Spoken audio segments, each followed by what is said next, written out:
사랑하는 여러분, 요한복음 4장은 그 한 여인과 예수님의 만남을 주목합니다. 그러니까 성경은 예수님이 이 여인을 그 만나는 원인은 바로 집으로 돌아가시는 그 여정으로 인하여서 어떤 중간 지점에 그 사마리아라는 곳에서 잠시 여정의 피로를 풀고자 쉬어갔던 곳이라는 것이죠. 예루살렘으로부터 사마리아로 걸쳐서 갈릴리로 가는 길이 쉬지 않고 우리가 걷는다면 약 4일에서 6일이 걸리는 그런 긴 여행 길이었습니다. 그러니 사마리아에서 예수님이 쉰다는 것은 당연히 뭐였죠? 목마름이 있었다는 것을 말하는 것입니다. 제자들은 이 며칠 동안 이동해온 그런 거리로 인하여서 피로하고 허기를 달래기 위해서 먹을 것을 사러 동네에 들어갔습니다. 여러분, 성경은 이때의 시간을 낮 몇 시라고 얘기하죠? 12시라고 얘기합니다. 그러니까 이스라엘의 사마리아의 날씨는 계절에 따라 다르긴 하지만 낮에는 매우 뜨거운 것이 사실입니다. 그러니까 이러한 더위에 한 여인이 물을 기르러 왔다는 것입니다.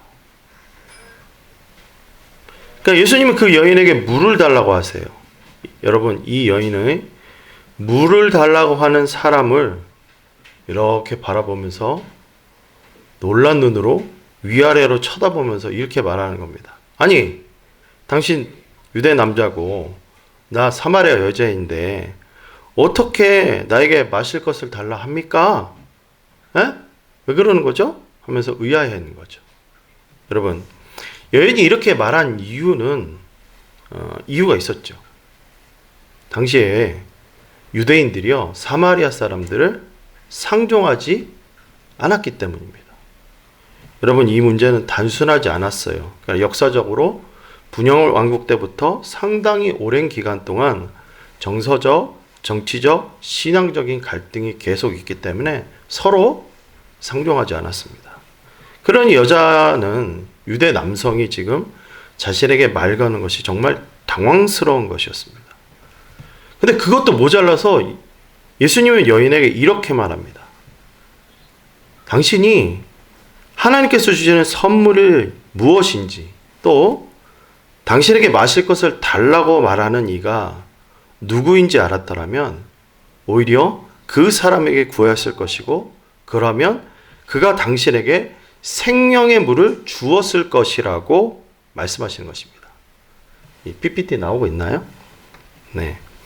사랑하는 여러분, 우리가 여기서 이 예수님의 질문을 자세히 되새겨 보아야 합니다. 그러니까 오늘 나는 예수님을 어떻게 알고 있는가? 예수님이 정녕 나의 인생에 그 어떤 분으로 경험되어지는가를 묻고 있는 겁니다. 그러니까 이 여인처럼 예수님을 보아도, 예수님 곁에 서서 있어도 그 예수님을 인식하지 못하는 것이 우리의 대부분의 인생들이라는 거예요. 사랑하는 여러분, 예수님은 이 고도로 발달된 현대사회도 여전히 사람의 삶에 가까이 계심을 믿으시기 바랍니다. 그는 나와 멀리 계신 하나님이 아니라 바로 나에게 오시는 전능자이시라는 것을 우리는 기억해야 될 줄 믿으시기 바랍니다. 예수님이 사마리아 여인에게 다가오셨던 것처럼 오늘 나에게 다가오십니다. 그런데 왜 예수님은, 나는 이 예수님이 내 삶에 다가오는 것을 못 느낄까? 여러분, 예수님이 내 삶에 다가오는 것을 느끼십니까? 우리 현이도 느낀다잖아요. 그러니까 바로 우리 인식이 예수님을 깨닫지 못하기 때문이라는 겁니다. 예수님은 여인의 삶이 어떤지 아셨어요. 여인이 물을 기르러 왔다는 것은 목마름이 있다는 것입니다. 뭐가 있었다고요? 목마름이요. 그녀는 육체의 목마름뿐만 아니라 인생에 있어서도 채워지지 않는 목마름이 있었어요. 그러니까 사람의 삶은 이 목마름과 그 목마름을 채우는 것에 대한 이 긴장에 늘 서 있어요. 여인의 목마름이 무엇이었습니까? 예수님은 그녀의 삶을 이야기할 때 남편을 데리고 오라고 그랬어요. 누구를 데리고 오라고 그랬다고요? 남편. 그런데 그녀가 이렇게 대답하는 겁니다. 자기에게는 남편이 없다고 얘기하는 거예요. 예수님은 그녀에게 이렇게 대답하십니다. 너에게는 남편이 5 있었고 지금 있는 자도 내 남편이 아니라는 것입니다. 여러분, 성경은 이 여인의 문제, 삶의 갈증이 남편에 관한 것이라는 것을 말씀합니다. 그녀의 삶이 어떠한 문제로 남편이 많았는지 성경이 알려주진 않아요. 성경은 오히려 이 여인이 무엇에 목말라 하는가를 집중합니다. 이 여인은 가정이 되었던 결혼이 되었던지 간에 남자에 대한 갈증이 있었던 것이에요. 그러니 이 여인의 삶은 당연히 어떻게 되겠습니까? 성적인 방종이 없을 수 없었다는 것입니다. 사람의 인생은 어떻게 보면 한마디로 정의가 될 수 없어요. 사람의 삶을 이렇게 나열하고 사람들 앞에서 자신의 인생을 얘기하라고 보면 한마디로 정의됩니까? 왔다 가는 겁니다. 뭐 이렇게만 됩니까? 수많은 이야기들이 있겠죠.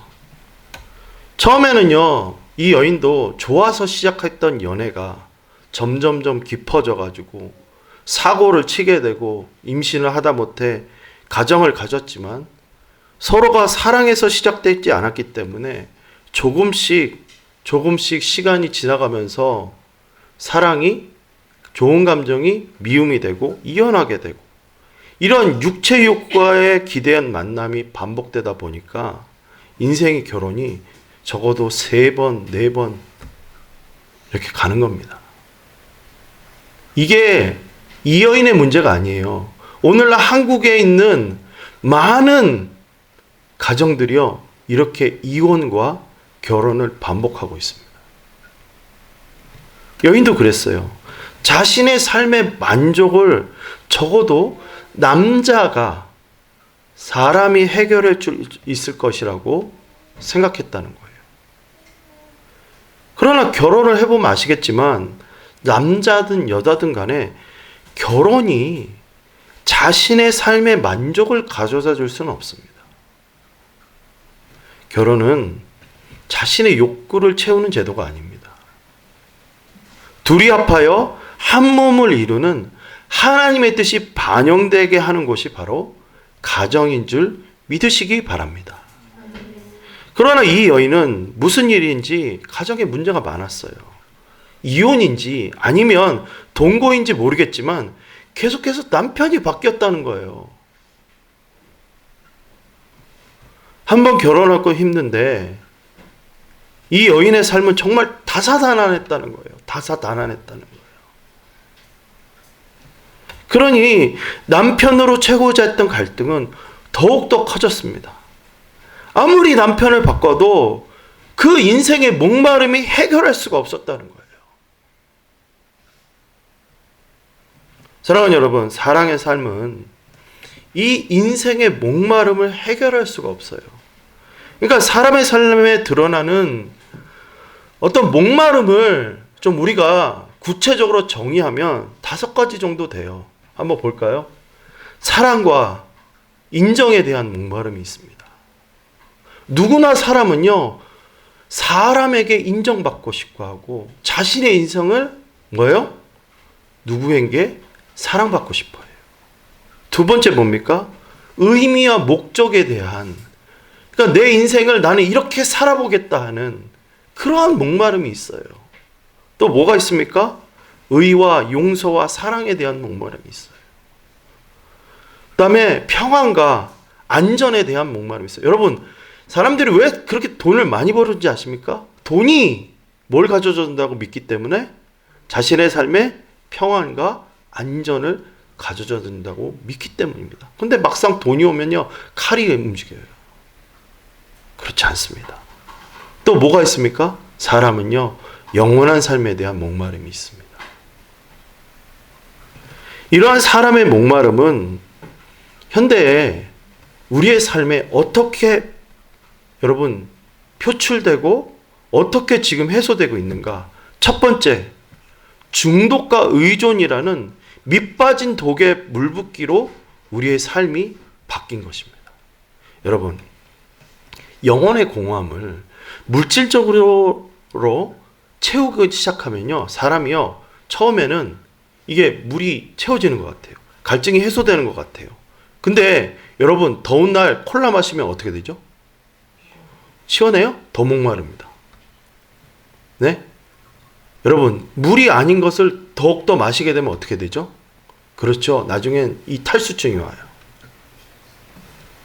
여러분, 요즘에 한국 사회에 주류가 일어나는 현상이 있는데 뭐냐? 그건 알코올 중독입니다. 생각보다요, 이 한국 사회가 알코올 중독이 심각한 현상이에요. 여러분, 2024년 이 중독 지표라는 모음집이 있어요. 제가 어저께 봤는데, 이게 자료를 보면요, 우리나라 지금 5대 그 중독이 있어요. 그게 여러 가지가 있는데, 첫 번째 알코올이 있고, 그 다음에 뭐 어떤 성적 중독 뭐 있고, 마약이 있는데, 이 5가지 지표가요, 줄어드는 게 아니라 점점점 늘어납니다. 특별히 이 알코올 부분이요, 제가 재밌는 사실을 알려놨는데, 남성이 그 중독 지수가 더 올라가는 게 아니라 요즘은요, 여성이 중독 지수가 훨씬 더 그 2배나 빠르게 가파르게 상승하고 있어요. 그러니까 여러분, 이런 중독으로 사람의 삶이 자꾸 어떻게 해요? 경험하지 못하니까 점점 중독되는 겁니다. 청소년들은 어떻습니까? 이 SNS의 중독에 아주 빠져 있는 거예요. 우리 애들은 잘 모르지만 중학교 애들만 가보십시오. 이 좋아요, 인스타그램, 이거에 아주 목을 맵니다. 아주 그냥. 타인이 나를 봐주는 것, 타인이 내 존재의 가치를 확인받으려 하지만 화면을 끄는 순간 어떻게 됩니까? 더 깊은 허기에 빠져가지고 이 악순환이 반복이 됩니다. 끊질 못하는 거예요. 그 다음에 어떻게 이 목마름을 해결합니까? 끊임없는 비교와 성취욕. 이 성취라는 우상을요, 사람들이 끊지 못해요. 하나님 안에서 나의 정체성을 찾지 못하는 인간들은 인생이요, 기준이 돈, 권력, 명성입니다. 이거를요, 내 마음에 그 왕자의 자리에요, 늘 새겨놔요. 돈이 우상이 되고, 권력이 우상이 되고, 명예가 우세가 됩니다. 유명해지기 위해서, 여러분, 요즘에 그 부천에 보면 유명해지기 위해서 어떻게 합니까? 별의별 짓을 다 하더라고. 그게 사회적 악이에요. 사회적 문제로 요즘에 자리 잡고 있는데, 돈을 벌기 위해서라면 별의별 짓을 다 하는 겁니다. 그러니까 여러분, 사회 현상이 어떻게 나는 거죠? 사람을 사랑하는 대상을 보는 게 아니라 점점 더 뭐를 보죠?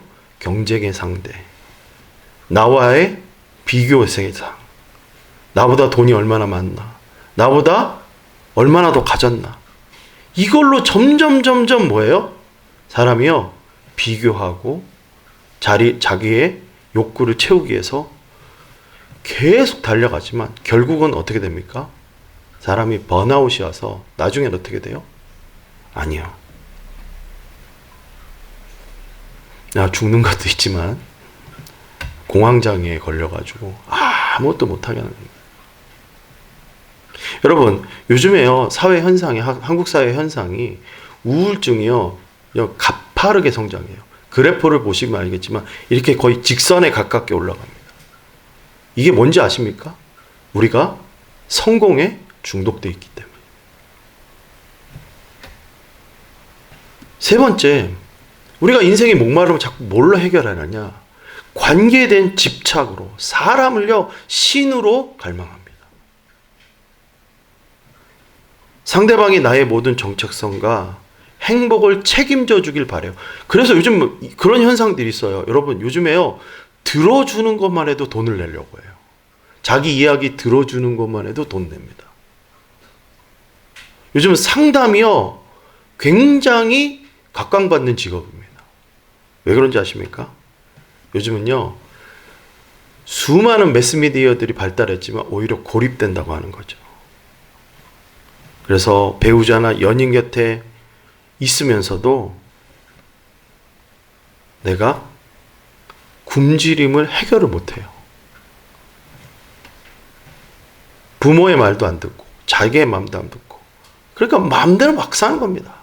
그러다 보니까 결국은 만족을 못 얻어서 끝까지 가는 겁니다. 그러니까 어떻게 돼요? 군중 속에 고독이 존재하는 거예요. 여러분, 우리가요, 화려한 삶을 사는 게 중요한 게 아니라 화려한 삶 속에서 이 고독이라는 중독을요, 피할 수가 없어요. 인생의 목마름을 해결을 못해요. 그래서 늘 이 현대사회의 가장 큰 문제가 고립이라는 거예요. 여러분, 요즘에 정말로 한국 사회에 이슈가 안 돼서 그렇지 고독사 진짜 많습니다. 이 고독사가 뭐냐? 혼자 죽음의 방 안에서 맞이하는 거예요. 누구도 돌보지 않아요. 그래가지고 그 시체가 썩어가지고요, 3일, 4일, 한 달 방치돼가지고 집안 가득해요. 그 냄새가 나가지고 치우는 게 장난이 아니래요. 혼자 죽는 거예요. 고독. 여러분, 우리는요, 겉으로 보면은 목마름이 없는 것 같아요. 우리는 겉으로 봤을 때 멀쩡한 것 같습니다.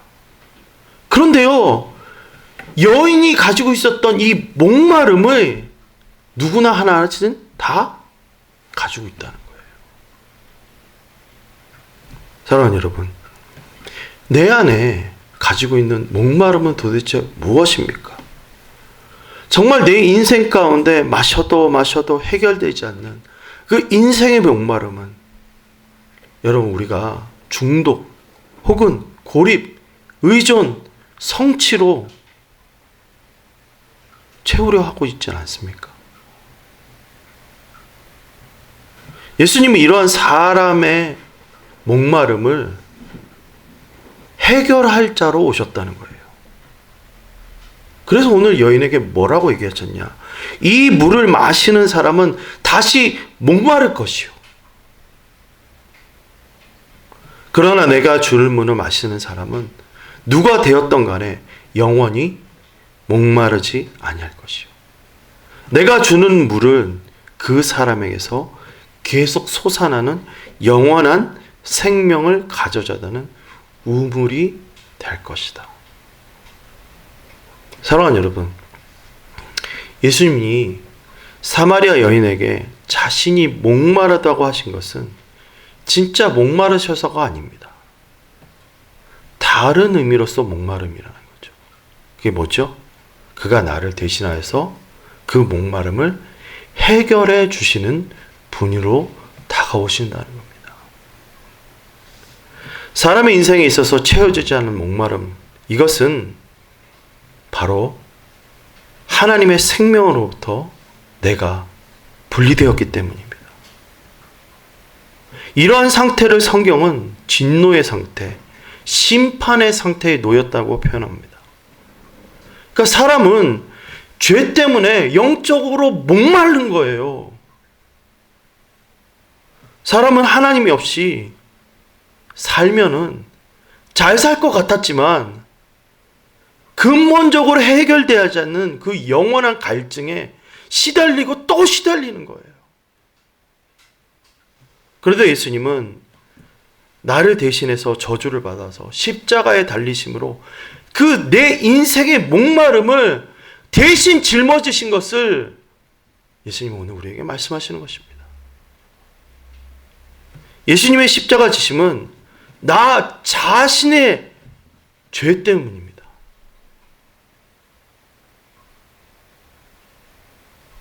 나의 죄, 내가 하나님으로부터 진노를 사서 영원히 죽음에 놓여있는 그 상태 때문에 예수님의 십자가는 나를 살리는 유일한 생명의 열쇠가 되는 줄 믿으시길 바랍니다. 예수님은 이 여인처럼 헐떡이고 목말라하고 중독과 성취와 사람으로 채우려는 그 목마름에 자기의 몸을 찢으시고 십자가를 지실 뿐만 아니라 죽음으로 나의 죄를 갚아주셨다는 것입니다. 우리는 예수님이 지신 십자가의 무게와 죽음을 그냥 어떤 감상적인 것, 어떤 그냥 2000년 전에 있었던 역사적인 사건, 그것으로 받아들이면 안 됩니다. 예수님은 나를 살리기 위해서 자신의 생명을, 자신의 고통을 감수하시면서 그 십자가를 지셨다는 것을 기억해야 돼요. 여러분, 우리가 성도가 되었다는 것은 마땅히 그 예수님의 십자가를 내 것으로 받아들이고 그 공로에 찬양하고 노래하고 감사하는 것이 진정한 믿음이라는 것을 기억하시길 바랍니다. 예수님의 십자가, 우리의 삶에 어떻게 다가와야 합니까? 십자가는 나의 죄를 처리하신 사건이라는 거예요. 사람의 인생의 죄와 중독과 죄책과 수치를 실질적으로 끊어내게 하신 사건이 바로 십자가입니다. 그러므로 정죄함 대신에 죄 아래 숨게 되지 않고 우리가 예수님의 십자가 때문에 당당하게 하나님 앞으로 나와서 내가 찾았던 죄의 쾌락 대신에 진정한 생명의 기쁨을 맛보아 은혜의 자리에 나아갈 수 있는 것입니다.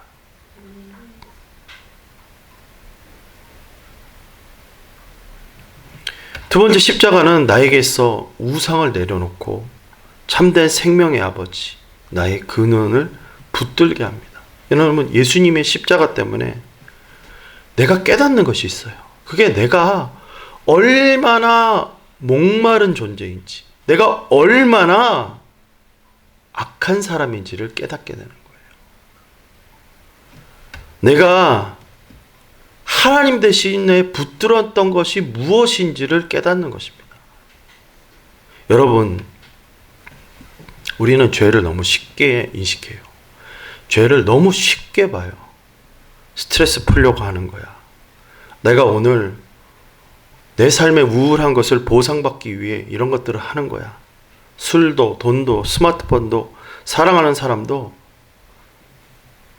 그것을 채우기 위해서 노력합니다. 그런데 잘 들으십시오. 예수님이 빠진 채움은 결국은 목마르다는 것입니다. 오직 예수 그리스도의 십자가만이 진짜 생명, 참되신 하나님 아버지와 나아갈 수 있게 나를 영생의 은혜로 이끄시는 진짜 생명의 통로임을 믿으시기 바랍니다. 세 번째, 그리스도의 십자가는 오늘 나의 죄에서 실질적으로 벗어나게 하는 능력이 됩니다. 고린도전서 16장 19절부터 20절은 너희는 너희 자신의 것이 아니라 이제는 아버지의 값으로, 예수님의 값으로 사신 것, 내가 이제는 무엇이 됐냐? 예수님의 종속이 됐다는 것을 선포합니다. 십자가는 내 존재가 소속이 바뀌는 사건으로 시작된 겁니다. 그러니까 이제는 내가 예수님 앞에 속했다는 것, 그 예수님의 십자가를 바라본다는 것은 더 이상 중독의 소유물이 아니고 어떠한 우상의 소유물이 아니고 어떠한 성공의 소유물이 아닙니다. 더 이상 우리는 나의 인생의 목마름 때문에 헐떡이지 않아도 된다는 것이죠. 이제는 결코 정죄함이 없는 하나님의 자녀로서 새로운 피조물로서 살 수 있는 근거가 바로 십자가임을 여러분 다시 한번 마음에 새기시기를 바랍니다. 그러므로 우리의 예배는, 여러분 우리가 드리는 예배는 외형적인 체험이 아니라 이 예수 그리스도의 십자가를 얼마나 의지하는 거여야 되는 오늘 나의 자세입니다. 여러분, 예배는 보는 게 아니에요. 예배는 예수님의 사랑 앞에 내가 얼마나 감사하는 거에 대한 반응입니다. 하나님의 사랑에 내가 얼마나 반응하는가를 드려야 되는 것이죠. 도대체 예배가 언제부터 엔터테인먼트, 보는 것으로 전락했습니까?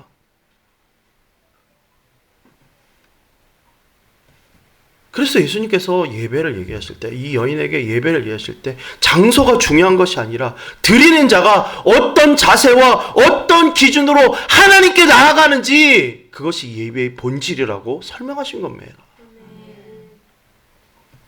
그리스도 예수의 십자가를 경험했다면, 여러분 예수님을 안다면 반드시 오늘 우리의 예배는 성령의 강권하심 속에 예수님을 찬양하고 경배하며 그 성령의 인도하심 앞에 내 인격을 다하여 사랑하고 찬양함이 나와야 되는 것이죠. 여러분 멀뚱멀뚱 앉아있는 예배는 예배라고 할 수 없어요. 그거는 받으시는 예배가 될 수가 없습니다. 여러분 사랑한다고 하는데 여러분 장기듭니까? 여러분 연애한다고 하는데 남녀가 옆에서 가만히 있는 게 그게 말이 돼요?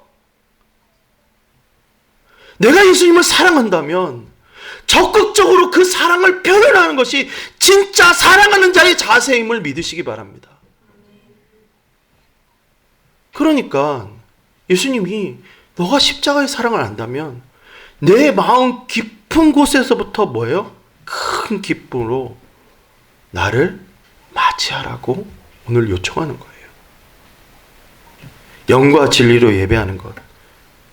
여러분 예수님을 무엇보다도 높이고 예수님을 무엇보다도 사랑하고 예수님을 무엇보다도 즐거워하는 이 시간이 바로 예배입니다.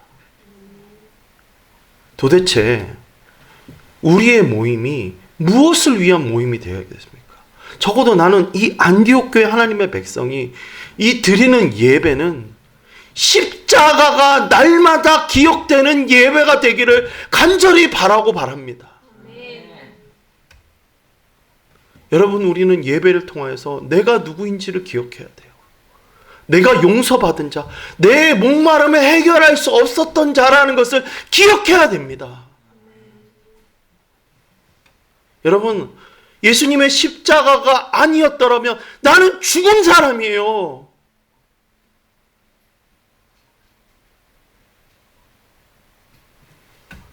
예수님의 죽으심, 그분이 용서하심이 없었더라면 나는 내 인생은요 지옥을 벗어날 길이 없었어요.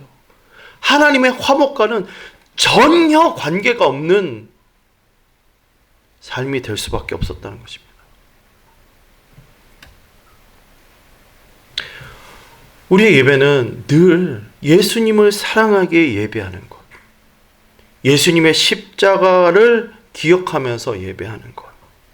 그렇기 때문에 그 예수님을 기대함으로 하나님을 찬양하고 하나님을 예배하고 주 예수 그리스도를 더욱더 사랑하는 것이 묻어나와야 될 줄 믿습니다. 예수 그리스도의 십자가는 나를 살리신 십자가입니다. 오늘 인생이 꼬일 대로 꼬인 여인에게 다가와 그녀의 인생에 생명을 주신 것처럼 예수님의 십자가는 나와 여러분을 살리셨습니다. 예수님의 십자가만이 나를 새롭게 합니다. 그러니 저와 여러분은 이 십자가를 묵상하는 길을, 묵상하는 것을 전심으로 삶에 고정해야 됩니다. 여러분, 인생의 목마름이 문제가 아닙니다. 인생의 목마름을 누구로부터 해결할 것인가가 더 문제라는 거예요. 나는 우리 안디옥교회 모든 주님의 백성들이 예수님의 십자가로 말미암아 인생의 목마름을 해결받는 저와 여러분 되시기를 간절히 축원합니다. 이 시간 성찬에 참여하겠습니다. 안디옥교회 공동체 성찬식은 예수 그리스도께서 우리를 위하여 당하신 고난에 동참하기 위해 그 속의 은혜에 감사하고 기념하며 주님의